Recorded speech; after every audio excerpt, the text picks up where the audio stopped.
Hello, my name is Stuart Wilson. I'm Director of Sales for Coperion K-Tron, and today I'm going to show you why two weigh decks are better than one on a weigh belt feeder. So here's a weigh belt feeder feeding a blend of nuts at a consistent flow rate or mass flow. How does it maintain that consistent flow rate?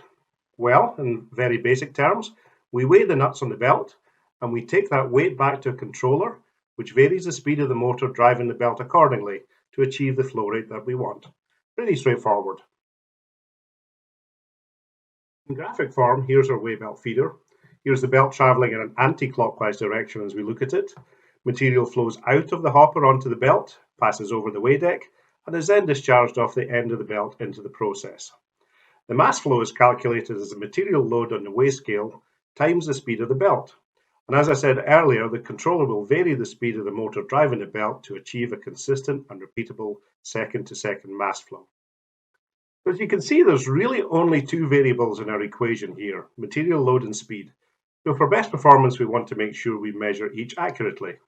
Let's ignore speed for now, as we're talking about weight measurement, and let's assume we have a very accurate scale using Coperion K-Tron's smart force transducer technology. If you think about it, you're actually measuring two things on this weigh deck, the weight of the material on the belt and the weight of the belt itself. But of course, the weigh deck can only see one weight.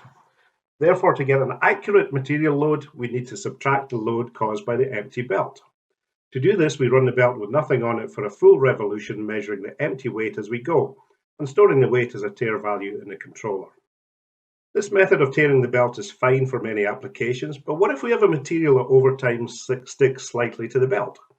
Even a small amount of buildup can throw your accuracy off as you're weighing and counting that buildup during every revolution of the belt. You can re-tear the belt, but that means stopping the process, which often isn't going to be practical. Adding a secondary weigh deck that weighs the empty belt before material is loaded onto the belt is a simple yet very effective solution to this problem. The material load then becomes a simple subtraction of the empty belt from the loaded belt and is therefore independent of any changes of weight to the belt. You've effectively created a continuous online tare. And that's why two weigh decks are better than one.